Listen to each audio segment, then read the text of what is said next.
Hello everyone, welcome to NEET chemistry 180। তোমরা NEET না পেলে কি হবে? কালকের exam NEET 2024 5 May NTA organise করতে চলেছে। অনেকের মনেই প্রশ্ন আছে যে আমি যদি নিটটা না পাই তাহলে কি হবে। অনেক ক্ষেত্রে দেখা যাচ্ছে অনেকের 3 নম্বর কি 4 নম্বর বা লাস্ট অ্যাটেম্প, তারা ভাবছে আমি যদি এই বছর নিটটা না পাই তাহলে আমার কি হবে, ডাক্তার না হলে কি জীবন শেষ? আমি তোমাদের বলতে চাই, দেখো জীবনে কিন্তু ডাক্তার হওয়াটাই সব নয়। সবাই তো হতে পারবে না, এটা খুব প্র্যাকটিক্যাল কথা। কারণ আমাদের এবছর প্রায় 25 লাখের উপরে অ্যাপ্লিক্যান্টস অ্যাপ্লাই করেছে এবং সিট সব মিলিয়ে প্রায় 10,500 মতো। তো সকলেই পাবে না, 0.05% আমাদের চান্স আছে। সেটা কিন্তু খুবই হায়ার কম্পিটিটিভ রেশিও। তো ম্যাক্সিমাম নাম্বার অফ ক্যান্ডিডেটস কিন্তু লার্জ অ্যামাউন্ট অফ ক্যান্ডিডেটস বাদ হয়ে যাবে। তো তুমি যদি সেই তালিকায় পড়ে যাও তাহলে তোমার কি হবে? তোমার জীবন কি এখানেই শেষ? একদমই নয়। জীবনে যাই আসবে সেটার থেকে একটা পজিটিভ পার্ট তোমাদের নিতে হবে।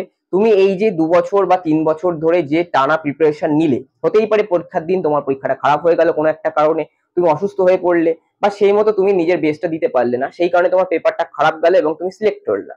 তুমি যতই সারা বছর প্রিপারেশন নাও, তোমার পেপারটা ডিসাইড হবে, তোমার টোটাল এফোর্ট ডিসাইড হবে ওই একদিনের কয়েক ঘন্টার পেপারে।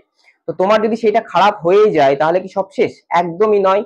তোমার জন্য আলাদা অনেক ফিল্ড খোলা আছে, সেই ফিল্ডে গেলে তুমি কিন্তু এই যে গোটা সারা বছর প্রিপারেশন নিয়েছো, তাহলে তুমি একটা পড়াশোনার মধ্যে আছো, একটা অধ্যবসায়ের মধ্যে আছো, একটা ডিসিপ্লিন রুলের মধ্যে বা নিয়মের মধ্যে বা রুটিনের মধ্যে আছো, সেইটাকে কাজে লাগিয়ে কিন্তু তুমি যে ফিল্ডে যাও সেই ফিল্ডেই কিন্তু তুমি নিজেকে ইমপ্রুভ করতে পারবে। তাই জীবনের ধন কিছুই যায় না বৃথা। তুমি জীবনে যে কাজগুলো করেছো সেটা কোনো না কোনো ভাবে ফিরে আসবেই, তুমি সেটার ফল পাবেই। তাই তোমরা এইটা ভেবে একদমই হতাশ হয়েও না বা অ্যাংজাইটিতে ভুগো না যে আমি নিট না পেলে কি হবে।